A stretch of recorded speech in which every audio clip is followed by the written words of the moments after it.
Rick and Bubba's show as we make our way back at 866 We Be Big. So we're looking back over the induction weekend, and I'm wrestling the bear known as Coach Bill Burgess. We now have convinced him that he will wear a tuxedo. I convinced him that he looked good in it, which he gave me a few colorful comments about that, and he wanted to know why he couldn't accept the award in wearing the things that he actually wore to earn the award. Told him they usually don't let people accept awards at banquets for Hall of Fames and coaching shorts. So we got this done. There's this thing called a dress code. Yeah. So Dad was inducted with really a class of 2019, and they were all so good to the family, which great people to hang out with. Had a great time with Tommy A.G. He listens to us on 107.7 Andalusia. Great Tommy, player. Tommy, how you doing, buddy? He helped me with Dad. As a matter of fact, he set. He was the, as far as inductees are concerned, and everybody had somebody who got to sit with them. But as far as inductees were concerned, he up on the, what do they call that up there at the front? The dais. The dais. Is that how you say it? Is that what they call that? Yeah, something like that. He was one down from Dad, and he said, if you get your dad headed to where his seat is, just tell him to come to Tommy A.G. And then Dad said, well, what if I make a move on you? He said, Coach, I'll have to try to put you down. And so we had two Auburn fullbacks working together. Tommy A.G. said he thanked Bo Jackson. He said, because I devoted 4 years of my life to you. But anyway, and so Willie Davenport, incredible story. Wow, guys, Willie Davenport. That is an impressive resume. And unfortunately, Willie Davenport had a heart attack at 59, and his son received the award for him. I did not realize that Willie Davenport from Troy. It was incredible, his story. That he is the only African American to ever participate in the Summer and Winter Olympics. He actually was on the bobsled team, first African American ever to represent us in the Winter Olympics. Was a gold medalist on the hurdles, and just his accomplishments. And undoubtedly he got after it until he was. I mean, he was still going strong when he had his heart. Recruited coming out of high school, goes in the military. Yeah, runs there, then gets out of the military, goes to college, ends up on the Olympic team, gold medal. I mean, it's an incredible story. So Willie Davenport, he was kind of busy, wasn't he? Yeah. And at the end, he went back to was he like a colonel or something in the something? Yeah, he was actually serving the military again when he had the heart attack. Yeah, but has coached a lot. He coached some very successful track teams, and just an incredible athlete. As a matter of fact, and then, of course, here comes another interaction. Let me tell you two people you don't want to put together, Luis Gonzalez and Dad. Because Luis Gonzalez, by the way, you know how we raise on people? And, hey, and it owned him, too. He's trying to find the show. He said, I've never heard of this. I need to try to find it. He lives in Arizona now. But let me tell you what's funny. He's working with the Diamondbacks again now. But let me tell you what is hilarious. So you ever say something else you realize, hey, what am I doing? And, of course, our group's not going to let you get away with that. And we don't care if you're a Hall of Famer. We don't care if you won a World Series with the key hit, and we don't care about any of that. Off the greatest closer five-time All-Star, all that. Played 19 seasons. That's a lot of baseball. So anyway, so he walks up, and I said, "Hey, do you have any idea where this ballroom is we're supposed to go to?" And you know how? And he even admitted, he goes, "I don't know why I did that." He goes, "Well, it's right outside of somewhere." And I said, "Well, thanks, Luis. That right there cleared it right up." He goes, "What am I even saying?" And so I goes, "Guys, if we don't know where we're going, ask Gonzalez." And he's just like, "Is this going to be the rest of the weekend?" I said, "You better believe it is." So your directions were it's right outside of somewhere. Well, I bet it is. So anyway, new nickname GPS. Yeah, and then it happened. We're walking to one of the many things we had to walk to, and now Luis and Dad are conversing. And he goes, yeah, he said, that's a great thing about baseball. And y'all have all said it, all the baseball guys, it's a game of failure. He goes, I mean, here I was. He said, I didn't get a hit but 3 out of 10 times. And he goes, and only in baseball can you get away with that. And then I heard it. What'd you say? And Luis says, yeah, Coach. He said, I ended with a career average of 283. He said, so I average a little less than 3 times out of 10. Dad goes, my gosh. If I'd only won 3 out of 10 games, they'd have fired my like that. And Luis went, and he was like, yeah. I mean, and I was like, he goes, yeah, that must be nice. I wish I could have had a career off winning 3 out of 10. And so this baseball game of failure. Yeah. But he couldn't have been nicer. And we had a great time together. Funny guy. And Antonio Langham, obviously, and his speech was funny. I laughed my head off at Antonio Langham. You talk about somebody that's funny. Yeah. So Antonio Langham, he was good at friend. He was like, from Town Creek, Alabama. He goes, I had all kinds of dreams. He goes, and he sits there and he goes, and here I am. He goes, all my dreams didn't come true. He goes, but this one did. I dreamed that we'd one day have a McDonald's in a movie theater, and that didn't happen. He goes, but by golly, this one happened. So he was very funny and great. Bud Moore, okay, Bud. Font Rick, he's right there with Dad. Yes, boy. Yeah. Bud Moore and Bill Burgess were the two wild cards of the weekend. Bud Moore. Oh, Bud Moore. It's hilarious. Bud Moore got up there and had his speech written out, and then he realized he got up there and he couldn't see good enough to read it. Yeah. And he goes, We can relate to that. He's like, my gosh, I wrote it down. I can't read the blank thing. And I thought to myself, gosh, I'm glad he went after Dad. Because if Dad would have thought there's a green light to cuss, Bud Moore took it. But Bud, of course, great coach, and Steve Savarese, I thought his speech. He did a good job. Lengthy, but it was good. long, but lengthy, but good. It was good. And he thanked Dad, who did not do a lengthy speech, which you'll hear here in a minute, because Dad was not about to give a lengthy speech, but Steve Savarese thanked Dad for giving some of his time to Steve. Savarese, he claimed Dad's Did he time need it? that he didn't use. But there's one thing for somebody to go on long and it's not going anywhere. Yeah. Which we saw some of that. Sadly. Yeah, but Steve's was long, but you didn't care that it was long. No. Because it was so good. It really was. Because incredibly humble guy. Oh yeah, it was probably best known for giving us the player Cornelius Bennett, but he who was also there, and Cornelius talked about what he had meant to him. But he also had an incredible high school coaching record, and then went on to work for the high school association, and he felt like that was kind of he's the head guy. He did outstanding job. Yeah. And then, of course, Kat Reddick, Catherine Whitehill, she's married. That was a good speech. And what she accomplished is incredible, and she did a great job. She even spoke at the FCA breakfast also, along with the FCA director at UAB, who really, really did a good job too. So that was the class that went in. They also recognized the famous artist Daniel A. Moore. Got to spend some time with Daniel Moore. Great, powerful, strong follower of Christ, and he made that very clear. And he thought any more about those birds. We talked about him painting. I asked him again about him painting us, and all he did was saying, and let me tell you something. He goes, if you're waiting on that painting, you'll be waiting a while. Yeah. But anyway, he said, what do you want me to do, paint y'all eating? And there you go. Which was a good one. And I said, well, just keep talking. You know what I mean? We're getting close. But getting close. By the way, he talked about the thing with him in Alabama and the lawsuit. He got up there and thanked he thanked his lawyer. He thanked his lawyer, who by the way they won. Yeah.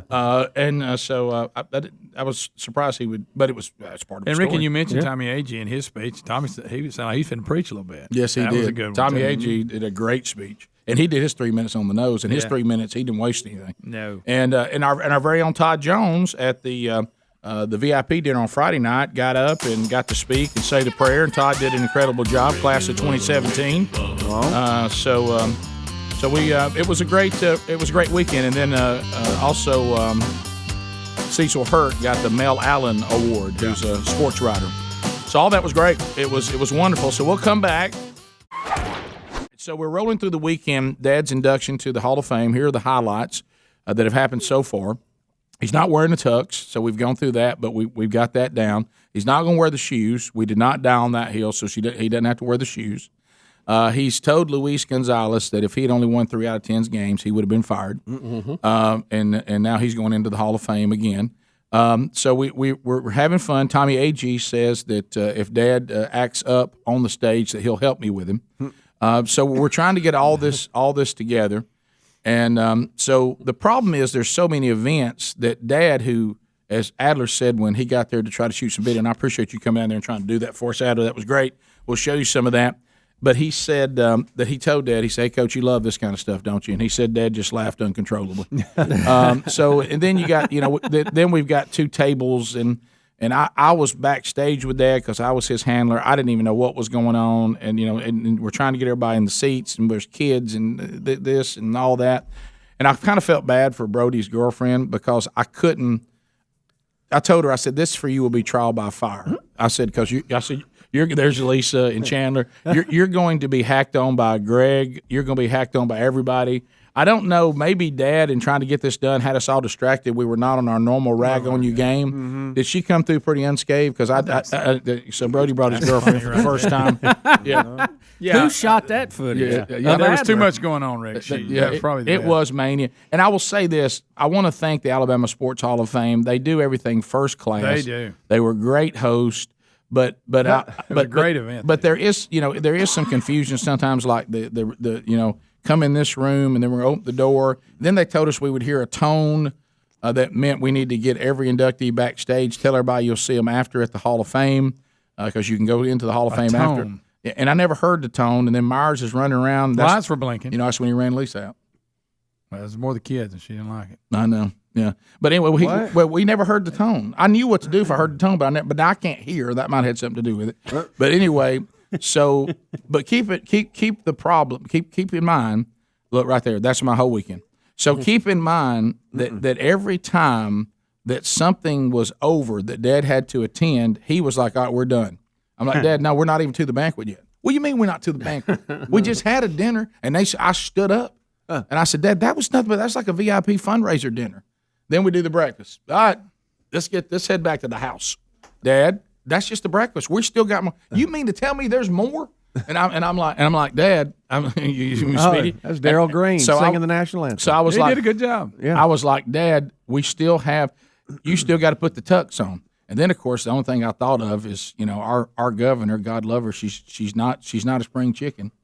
And I thought to myself, the combination of her trying to put a medal on Dad all at the same time, I thought I may just need to take this whole thing over. Rick, I got concerned. Dad's known for when he shakes people's hand, he grabs them by the back of the neck or Yes. slaps them across the back. Okay. Well, on his way to his seat, he thought he had to shake everybody's hands, and he came up on KI. I said, God, please don't slap her around the back or grab her neck. Didn't or you something. think Because that's the way he does when he shakes hands. Yeah, the Alabama governor, she's about the same age as Dad. She is. And so, but yeah, that was the one thing. So you're supposed to. She's probably looking. You're supposed to walk out. I think so. Really? You're supposed to walk out, okay, and then you're supposed to stand on the X, and of course something he wasn't going to do, and wave to the crowd. What did they say? And I said, you're supposed to go out to the X when they call your name and wave to the crowd, then go to your seat. I'm supposed to wave. And I said, Dad, just go to the X, and then you don't have to wave. Yeah, forget the wave. If you think I'm gonna wave, what am I gonna do this, Rick? And I said, Dad, no, I didn't say do that. They just want you to do an acknowledgement. Watch the person. Watch AG. Okay, Yeah. And he's gonna go before you. That became my whole night. Watch Tommy AG. And so he was right in front of him, I guess, alphabetical order. Right, yeah. So he goes out to the X, and then I'm like, all right, Dad, keep moving. Go up on the stage. Well, then he gets up on the stage. Well, to get onto the dais, as Greg just said, he has to pass everybody who's already sitting up there. There's a lot of them. Because they had dignitaries and they had people who were there, because they got a chance to sit with a person from their school or whatever. So don't think there's no one there. Just because he's a B, they're putting the Bs on the other side of the podium, which they need to do that because the medal, they would take one off this side, then one off this side, so it would work a little smoother. Right. So he's got to go, well, he just starts shaking hands, talking to everybody. Look, and that holds the process Yeah, up. he shuts the whole thing down. Because they're going to introduce the next one, but he's in the way. Yeah, he's now clogging. Because he's saying hey to everybody. Yeah. Oh, gosh, yes. I was afraid boy! he was going to. And of course, when I told him, I said, when I went up there and talked, Ivy. I went up there and talked to him during the dinner, and I'm like, Dad, you really need to keep it moving. Well, now one minute you tell me to wave and talk to people, now next minute you tell me to move on. Which one you want me to do? Right. And I'm like, okay, Dad, that is a good point. We're sitting down, we're good. He really needed. I was really wanting him to hurry up and get down the line. Felt bad for Willie Davenport's son. Dad really had him and Luis Gonzalez blocked. But anyway, so. Oh boy. So did they just stand and wait, or did they ended up going around him? No, you couldn't. They had to wait. They quit announcing. They stopped announcing till Dad could get to a seat. He held the whole thing up. Speedy wouldn't have been able to handle No, I don't know what which I'd led have me to the conversation where I said, let me tell you right now where we need to go with this. Hey, you'd have been a nervous wreck. Yeah, oh yeah. I couldn't even eat my dinner. He if I'm not eating, I understand that. If I'm not eating, it's bad. And the fact that I had a butter knife trying to cut a steak. But you look up on the stage. See, until he gets up and talks, I can't relax. I can't.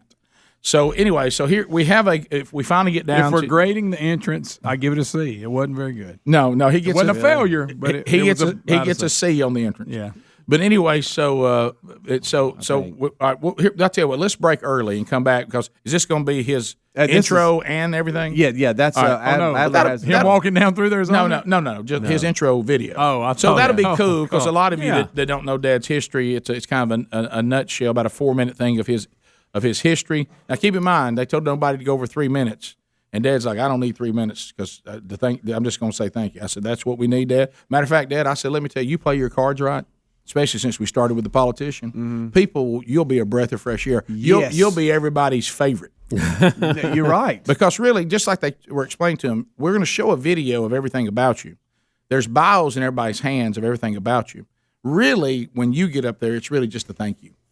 And and they even did things like people in the past have gone 24 minutes and they were embarrassed about it for the rest of their life. And I thought to myself, because they had an award they gave to a politician, and I said this funny to Scott Myers, and I said, so to start the standard of staying inside 3 minutes, we start with the politician? Yeah, wow. That's not the guy you want to start with. No. Because let me tell you who's going to blow through 3 minutes. That's a politician. That's like me kicking off the big speech about eating right. Right. You know what I mean? They should have started with Bubba. They should have started with Dad, and then everybody would have said, "Oh wow, that was That's the poignant, right to the point." So we'll come back. They'll show you the really cool intro video they put together for Dad, and his very, very quick thank you. He did stay inside what everybody told him to do, and we'll play that when we come back. Rick and Bubba, Rick and Bubba. We start talking about radio is full of people from Jacksonville State University. It really is. And then a lot of them from Calhoun County. And so Ryan Brown's like us. Not only did he go to Jacksonville State University, he grew up in the same county we did. And so he starts out saying something about how Dad brought attention to that part of the country on a national level. This was during the run when Jacksonville State and all those coaches and all those players in Division II in the Gulf South Conference made a run where they won 56 ball games in 5 years. That's when you only had 10-game seasons. 56 ball games in 5 years, went to the national championship 3 times, and won the Gulf South Conference 4 times. So this was quite a run that was going on. And Ryan Brown talks about a moment when he realized that this era had taken Jacksonville State onto the national scene as well. And then it goes into the video, and then Dad will give his thank you. Okay.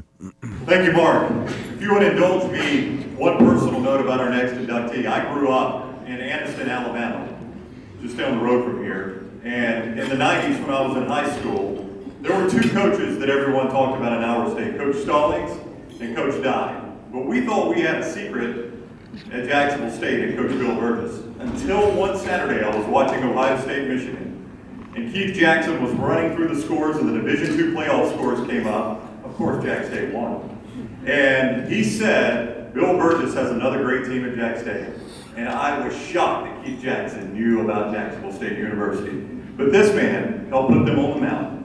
Former Auburn fullback and national championship coach at Jacksonville State, Coach Bill Burgess.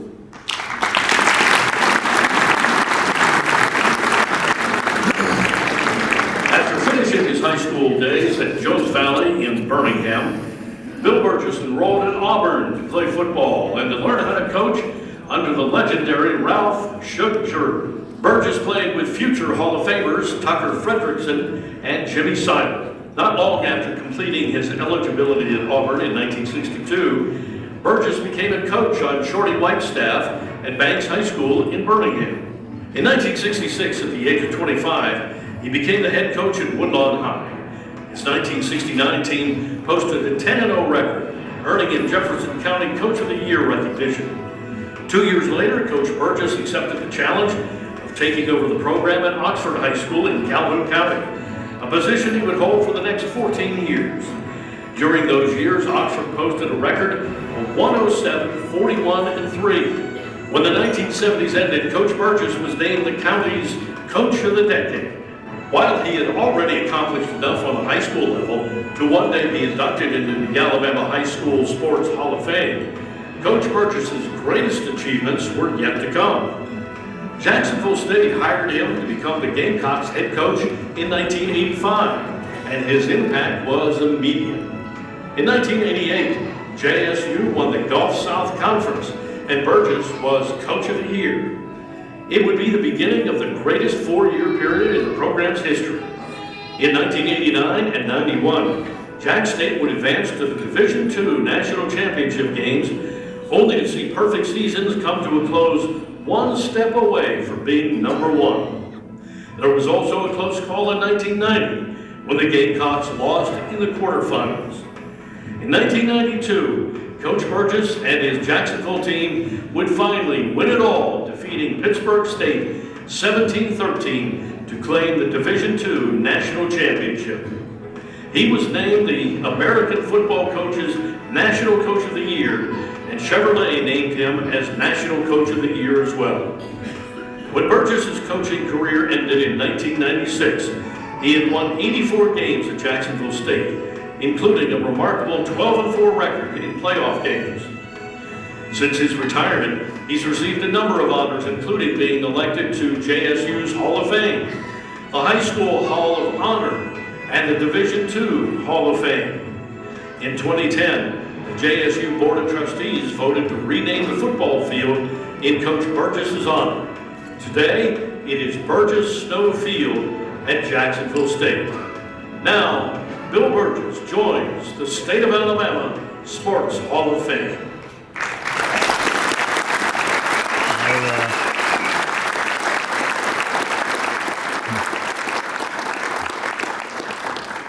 Oh no, he's getting his medal. I know he's getting the medal. I was worried about this. I was afraid he was going to shake Kay Ivy's hand and knock her around a little bit. He's a rough handshaker. I know, he's a very rough handshaker. Mm-hmm. You have to be ready for that. Yeah. And they're handing me. By the way, he got a very cool. He got a cool ring. Did you see that ring? Yeah, it's nice. Yeah. There you go. Let me say, is this thing on? Let me say thank you. Hey, we had a lot of great players and great assistant coaches, and they all deserve credit because that's exactly what we had, and it was great to have that and get carried along for the ride. I guarantee you, but it's a great time. I enjoyed the heck out of it. Wouldn't swap it for nothing. It was a great place to be, and we had some great people to work with. But again, I just like to say thank you very much. That's how you straight to the point. You're done. And over. And done. And now I've got to find a way to convince him he's got to sit up there because he wants to go to the table where the family is. Yeah. And so we got it done. So Yeah. that was handled. It was straightforward, and he got in his world famous, I guarantee you. There you go. You know? Oh, yeah. I was talking to a couple of his former players. Tim Suddeth and Willie Jett were there, and they said when he said, "Hey, is this thing on?" They thought, "Uh-oh," because he said he had that tone. They said he's fixing to say something. I knew. Yeah, it was. That's a great video, too. Yeah, it was. Yeah. We were laughing because, and I won't say the name because I told him that I wouldn't, but we were laughing about this. The thing about coaching somewhere like Jacksonville State University, it's one of those things until something like that happens where you have a run, and they're doing it now. You can be obscure. Especially when you're not you're in a state where you're competing with two very well-known programs at Alabama and Auburn, and then all the others that are in the state. And one of the recruits was talking about how God gets you where He wants you to be, and he was talking about the impact that Dad had on his life. And there's so many stories like that, which we're so thankful for. And he said, "Let me tell you this." He goes, "Tell you what's funny." He said, "I thought I had signed with Jacksonville State. I thought it was in Jacksonville, Florida." And he said, "I'm in the car and I keep going, where are we going?" They said, "You going to Jacksonville State?" He said, "We're going the wrong way." And they said, "It's in Alabama, not Florida." And he's like, "What?" And so he's going to Jacksonville, Florida. So anyway, he said, "But I sure was thankful that I ended up playing for this man." And great era, did a great job. And I tell you, I know a lot of times we throw around terms like they broke the mold, they don't make them like that anymore. And sometimes those phrases might be overused. When you say those things about this man, Bill Burgess, it applies. Yeah. They do not make them like that anymore. And there is one mold. I've never seen any human being like him. And Greg is close, but as he slowly begins to turn into Dad. And certainly we picked up some things from him. But I'm telling you, the things he gets on the run about and his commentary on life in general and people and he did his world famous thing where everybody he met, you would have thought that he knew you and knew exactly who you were, what was going on. He looked at me and goes, "Now who was that?" And so I mean, he's been the master of that his whole life. Don't tell his secrets. Yeah, well, he knows. He knows play. But I mean, if you didn't play for him, you didn't coach with him, and there's look at this. Look at the body of work.